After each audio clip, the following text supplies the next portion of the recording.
I never really lost someone, I never experienced that much grief. And so losing them so suddenly and so tragically, it took a major toll on my entire being. John Foster has long been admired for his dedication, resilience, and the powerful impact he's made on countless lives. But now, shocking news has surfaced, one that his fans never expected. Behind the accomplishments and composed exterior lies a painful reality that has found its way into the light. From his inspiring rise to the challenges he faced, this new revelation will leave you stunned. What happened behind the scenes? And how will this news reshape everything we thought we knew about him? Join us as we uncover shocking details that will leave you speechless. John Foster's journey to the American Idol stage didn't begin in front of cameras or on brightly lit stages. It started in the quiet corners of his childhood home in Austin, Texas. Born into a family where music wasn't just a pastime but a way of life, John's earliest memories were shaped by sound. His father, Michael Foster, played the guitar in local bars and coffee shops, while his mother, Angela, led the choir at their neighborhood church. By the age of 6, John had already begun strumming chords on an old acoustic guitar handed down from his grandfather. Growing up, music was more than a hobby. It was therapy, expression, and identity. Foster, a middle child of 3, often felt like the quiet one in the family. But whenever he picked up an instrument or sat in front of a piano, his voice emerged with clarity and soul. He was a natural storyteller, someone who didn't just sing, but felt every lyric. His first public performance came at his middle school talent show, where he performed a stripped-down version of Fix You by Coldplay. Teachers and students alike were stunned by his performance. Throughout high school, John balanced academics with open mic nights and local gigs. He became a fixture at community events and local music festivals. People began to notice. They said he had something different, not just raw talent, but an emotional depth that connected with audiences, young and old. His music teacher encouraged him to apply for American Idol when auditions opened up in 2023. At first, John hesitated. Self-doubt, fear of judgment, and the pressure of performing on such a massive stage weighed heavily on him. But after months of encouragement from friends and family, he finally submitted his audition tape. When John Foster walked into the American Idol audition room, it was as if time paused. Dressed in a simple flannel shirt and jeans, guitar in hand, he was calm but visibly nervous. The judges, Katy Perry, Lionel Richie, and Luke Bryan, welcomed him with smiles. After exchanging brief introductions, John said, "I'm going to sing a song that got me through some tough nights. I hope it speaks to you, too." With that, he launched into a heartfelt rendition of Ain't No Sunshine by Bill Withers. From the first note, the room changed. His voice, smoky and soul-filled, gripped the judges instantly. He didn't perform the song, he lived it. Each phrase was deliberate, emotional, and personal. Katy Perry wiped away a tear by the end of the performance and said, "John, that was special." The performance aired during the premiere week, and within hours it was trending on social media. The video of his audition was uploaded to the American Idol YouTube channel and racked up over 3 million views in just 2 days. Fans flooded Twitter and Insta praising not only his voice, but also his vulnerability and authenticity. For John, the response was overwhelming. Messages poured in from people across the country sharing how moved they were by his performance. Many said they hadn't cried watching American Idol since the early seasons. Some even compared his emotional delivery to the likes of past legends on the show. As he advanced to Hollywood Week, the competition heated up and the pressure grew. But John remained grounded. He focused on song selection, vocal training, and connecting with his emotions. During the group round, he led his team with grace and humility, earning praise from the judges for his leadership and performance under stress. Unlike many contestants who cracked under the pressure, John seemed to rise above it, channeling his anxiety into his performances. He performed an original song during Solo Round, an emotionally charged ballad titled Letters to Home. The song, inspired by his late grandfather who served in the military, left the judges speechless. Katy Perry stood up mid-performance, moved by the lyrics and the vulnerability he showed. By now, the judges were convinced that John was a frontrunner. What made John stand out wasn't just his voice, it was his presence. He didn't demand attention, he earned it. In a sea of contestants trying to impress, John remained true to himself. His performances were intimate, often making the audience feel like they were the only ones in the room. By the time the top 24 was announced, fans were all but certain John Foster would be among them, and what happened left everyone in shock. The top 24 was announced, and John Foster's name was nowhere to be found. Fans were stunned. For a contestant who had clearly won the judges over and built a fan base almost overnight, his sudden disappearance made no sense. That's when things got weird. The show gave no official explanation, not even a quick mention during the top 24 reveal. It was as if John had never existed. Speculation ran wild. Some thought it was a health issue. Others guessed there was a behind-the-scenes conflict, or maybe even a family emergency. For weeks, John went silent. No Instagram posts, no tweets. The guy who once posted acoustic covers and thank you notes to fans vanished from the internet entirely. It only deepened the mystery. He thought it was over. It wasn't. In the summer of that same year, the news had been revealed that John had left American Idol because of a mental health breakdown. According to the Post, the pressure of the competition, combined with some deeply personal issues he had been suppressing for years, became too much. Anxiety attacks, sleepless nights, panic before performances, it had all been building up. By Hollywood Week, it reached a tipping point. John chose to walk away not because he wasn't good enough, but because he realized he needed help more than he needed fame. Just when fans were starting to forget, John came back with a message. "I didn't want to pretend I was okay when I wasn't," he said. "The truth is, I needed to take care of myself, and I hope if anyone out there is feeling the same, they know it's okay to hit pause." The response was overwhelming. Thousands of messages poured in, words of encouragement, gratitude, and stories from others who had faced similar battles. From that point forward, John Foster's path changed, but not for the worse. He began doing covers of songs that helped him through the dark days, snippets of original tracks he was working on, poems, journal entries, and slowly a new kind of fan base formed, not one obsessed with celebrity, but one drawn to his authenticity. He performed a few small shows at local venues in Texas.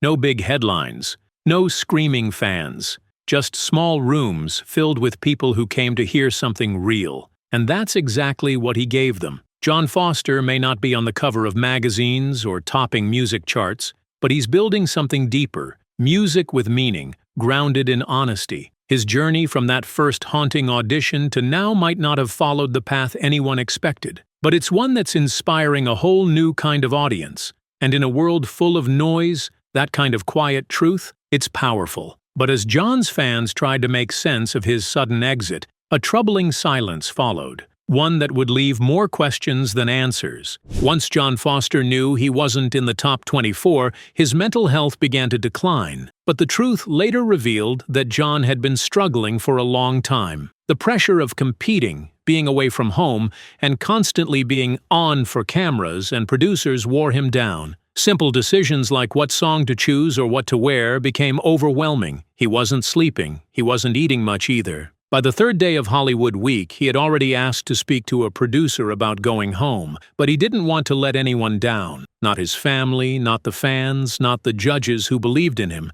so he pushed through, until he couldn't anymore. According to a friend who later spoke anonymously to a fan site, John broke down backstage. He cried for nearly an hour, repeating, "I don't think I can do this." The producers reportedly offered him time to rest or speak to a counselor, but John knew his limits. The next day, he officially withdrew from the competition. There was no dramatic exit, no goodbye montage, just a clean cut from the show. And that's what upset many fans. Not that John left, but that his story was erased. For a show that often prides itself on showing the real journeys of its contestants, the decision to completely remove John's departure struck a nerve. People began questioning how reality TV handles mental health and whether the pursuit of drama comes at the cost of compassion. Meanwhile, John went quiet, really quiet. His phone was off for weeks. His family said he needed time to just exist without pressure. He went back home to Austin, spent time with his parents, and started therapy. He wrote in journals,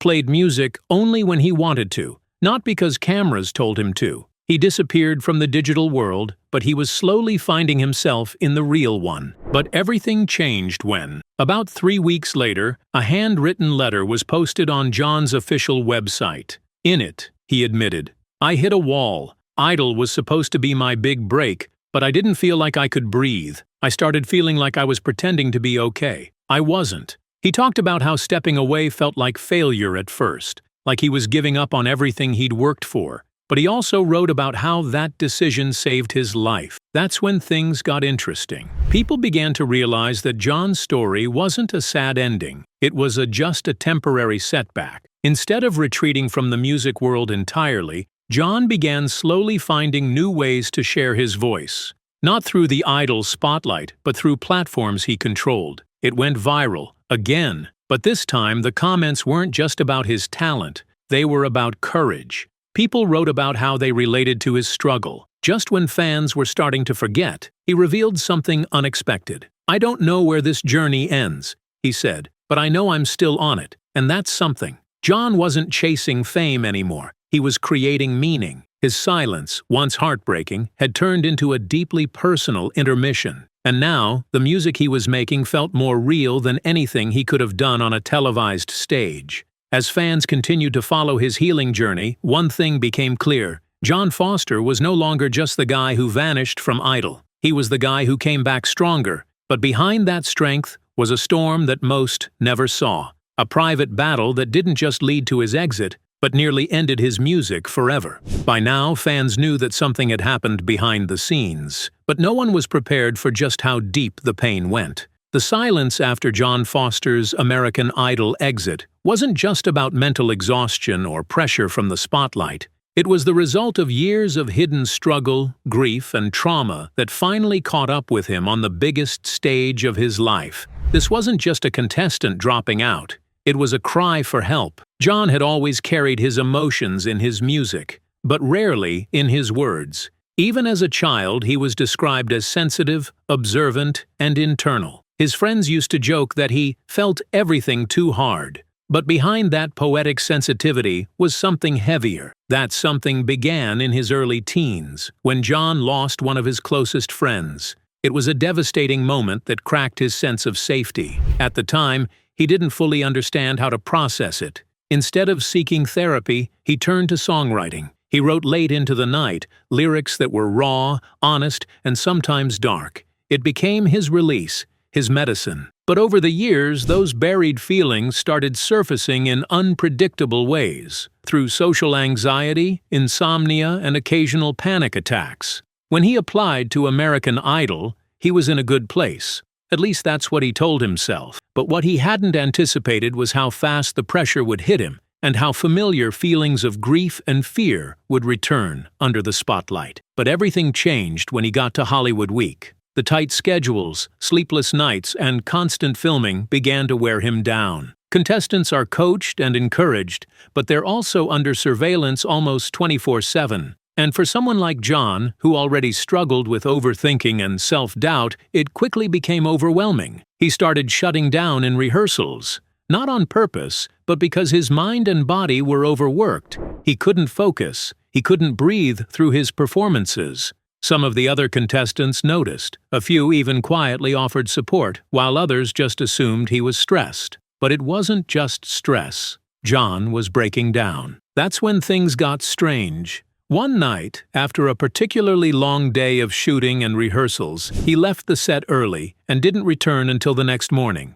According to a staff member, he was found sitting alone behind the stage, still in his performance clothes, looking dazed. He reportedly told them, "I don't know what's wrong with me. I just can't turn it off." He was offered the chance to meet with a mental health professional, but by then, John was already spiraling. It wasn't just the pressure. It was years of unresolved emotion now amplified by a national spotlight. He later said in an interview, "It felt like I was 15 again, writing in the dark, wondering if anyone would even notice if I disappeared." He thought leaving Idol would feel like failure. Instead, it became a moment of clarity. He returned home after 6 weeks, and that's when he made the decision to share his story. Not for attention, but because he knew someone out there might need to hear it. And just like that, the tragedy that pushed him away from the spotlight became the very thing that helped him find his voice again. This time, it was through a podcast interview with a mental health advocate he met at the retreat.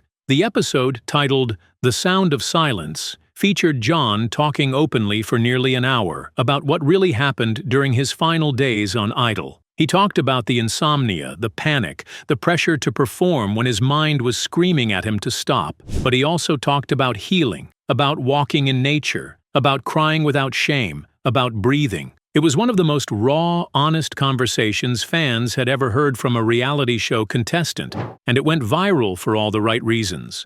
Not because it was dramatic, but because it was real. He said something that stuck with everyone who listened. Fame is loud, but healing is quiet. After that interview, people didn't just see John as a singer. They saw him as a survivor, someone who didn't just disappear. They understood he was trying to survive. The public perception shifted. He wasn't the guy who gave up. He was the guy strong enough to step back before he broke. John began working with organizations that focused on youth mental health and suicide prevention. He gave talks at high schools, not concerts, just talks, sharing stories, answering questions, sometimes performing a song or two, but mostly just listening. That's when things really began to change. Music became part of his healing, not the thing he had to chase to prove his worth. And when he did release new music, it wasn't about climbing charts, it was about sharing truths. His debut independent EP, Unwritten Letters, dropped nearly a year after he left Idol. It was 5 tracks, all acoustic, all heartbreakingly honest. And people listened, not in massive numbers, but in meaningful ones. Each song felt like a page from his journal, each lyric a step forward in his recovery. Just when it seemed like the chapter had finally closed, John revealed something fans weren't expecting. He wasn't done with performing, not yet. In a surprise livestream, John announced a small acoustic tour, intimate venues, limited tickets, no flashy promotion. Just me, my guitar, and the stories I never thought I'd tell, he said. It sold out in 2 days. Fans weren't coming to watch a reality star. They were coming to support a human being who had bared his soul and made it through the storm. The tragedy behind the exit turned out to be more than just a fall from grace. It became the beginning of something new, something more honest, something more powerful. And while the public now knew the heartbreak behind John's silence, what they didn't know, until much later, was the toll it took on his family, his closest friends, and even the show itself. John Foster's story could have ended with a quiet exit from the spotlight. It could have faded into the long list of American Idol contestants we once rooted for, only to forget. But what makes his story unforgettable isn't the fame he walked away from. It's the strength he uncovered in the aftermath. Because sometimes, the most powerful voices are the ones that learn to speak again after being silenced by their own pain. John continued to grow, not just as an artist, but as a human being. Fans saw it in the way he spoke during interviews, in the lyrics of his songs, in the soft, confident way he carried himself on stage. He wasn't healed, not fully, but he was healing, and that made all the difference. But everything changed when he was invited to speak at a National Youth Mental Health Summit in Washington, D.C. John wasn't there to perform. He was there to tell his story, to share how chasing a dream almost cost him his peace.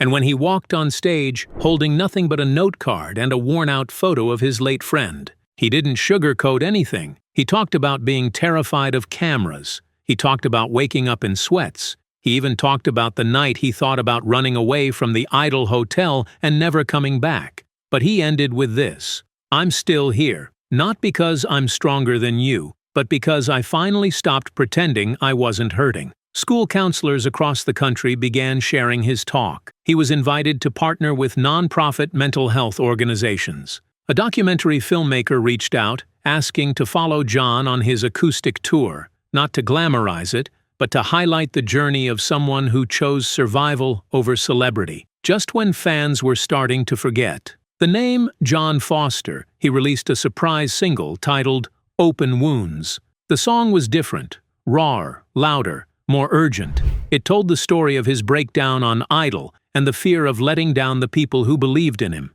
It debuted on a Tuesday night.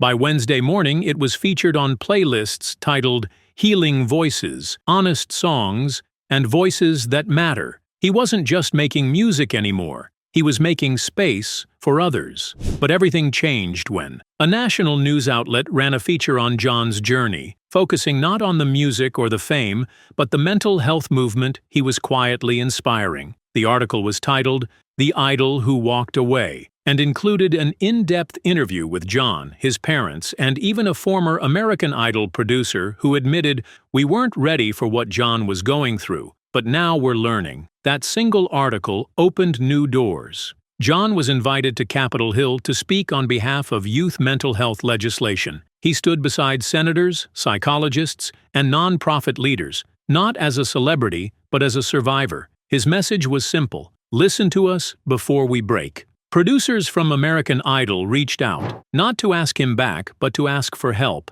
They wanted him to consult on new mental health protocols being developed for future contestants.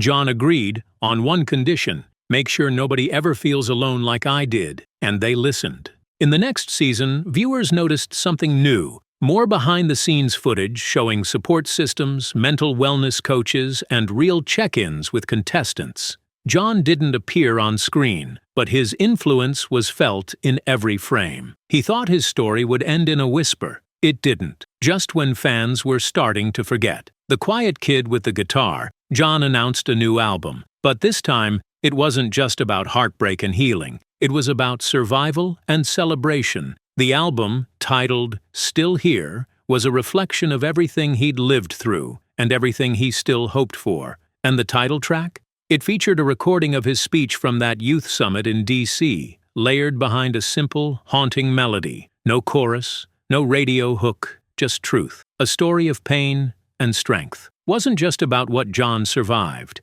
It was about what he built in the ruins. Because through it all, every breakdown and every breakthrough, there were people behind the scenes holding him up when he couldn't stand on his own. Family, friends, mentors, even strangers who became his safety net. Every story of survival has a support system behind it. And while John Foster's voice carried the weight of his experience, it was the people around him, family, friends, and unexpected allies, who helped carry him through the darkest chapters. They weren't on stage, they weren't trending, but they were always there. And without them, his story may have ended very differently. John's parents, Angela and Michael Foster, were the first to see the cracks before anyone else did. Even before he flew out for Idol auditions, his mom had noticed he wasn't sleeping well. His dad, a quiet but perceptive man, had told him, "You don't have to prove anything to us, son." When John finally called home from his hotel in Hollywood, voice shaking, it was Angela who stayed on the phone with him until sunrise.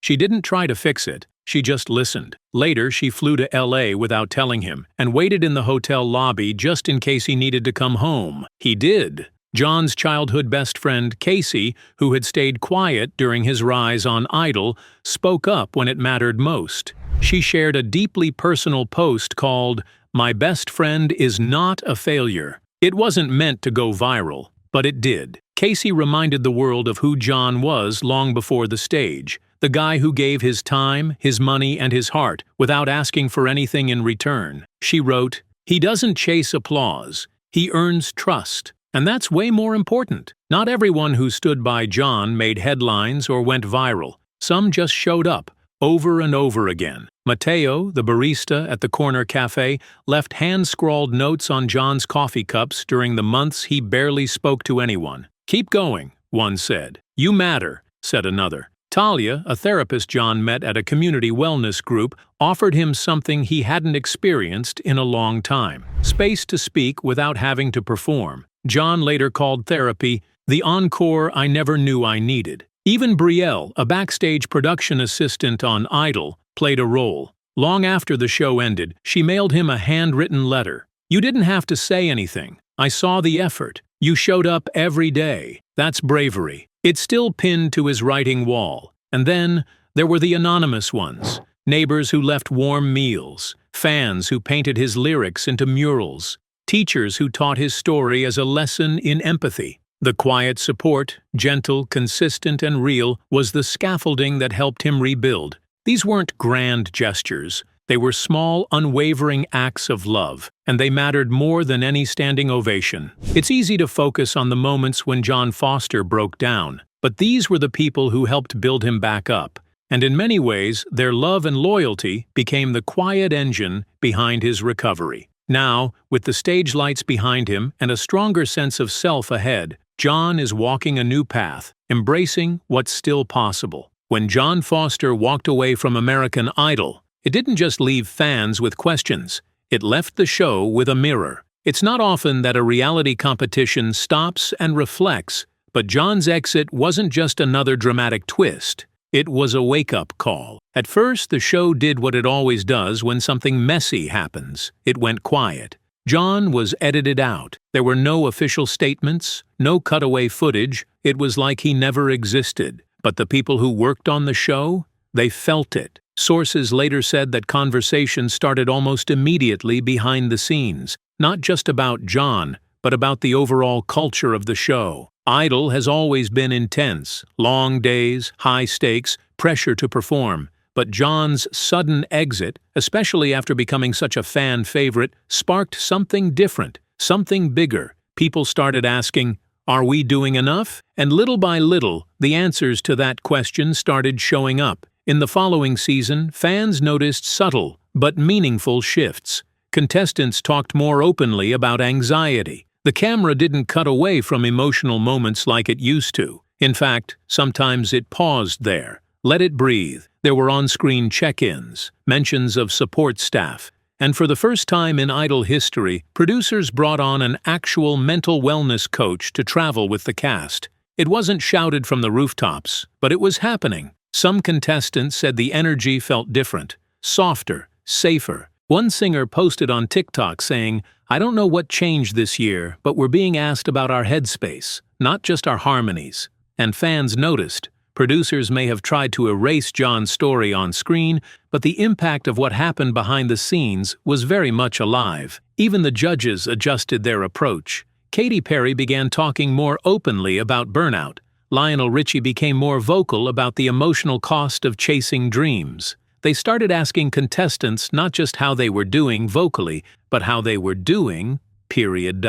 And maybe it was overdue. Maybe it should have happened sooner. But sometimes, it takes one person walking away to make everyone else stop and think. Because what John represented was bigger than one season or one performance. He represented the cost of pushing too hard, the pressure to be perfect, the danger of ignoring quiet cries for help in favor of TV moments. His story was the one Idol didn't tell, but it was the one that changed how they told every story after. And while the show never gave John the tribute he deserved, they gave him something else. Change. Quiet, backstage, policy-level change. The kind that actually matters. And let's be honest, maybe that's the best kind of legacy. Because when the credits roll and the spotlight fades, what's left isn't the drama. It's the way you made people think differently, and the way you made them treat others better. In every quiet moment the show now makes room for. In every contestant who feels heard instead of dismissed. And while Idol found a new rhythm without him, John was out there finding something even more important, himself. The cameras are off, the audience has gone home. But for John Foster, this is where the real story begins. Because American Idol was never meant to be his final act.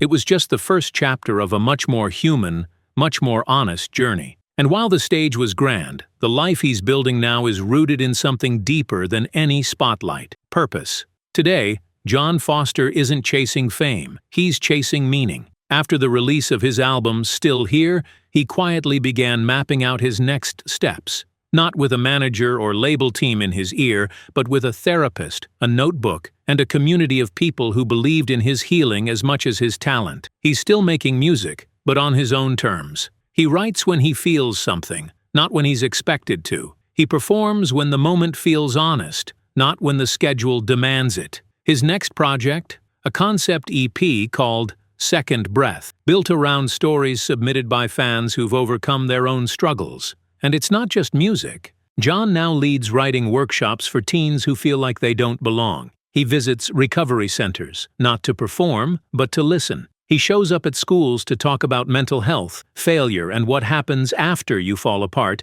and still find the strength to get up. His story has been featured in advocacy campaigns, classrooms, and documentaries. But ask him what he's proudest of, and he'll tell you it's that he didn't give up. Not when the world turned away, Not when the dream didn't go as planned, not when the pain got too loud to ignore. He stayed, he healed, he turned his story into a lifeline for others. Because life beyond Idol didn't shrink him. It shaped him into the person and the artist he was always meant to be. Did John make the right decision going into American Idol? And does he have a fair chance of winning this season? Share your thoughts in the comments below, and don't forget to click the video on your screen for another untold journey that deserves to be heard.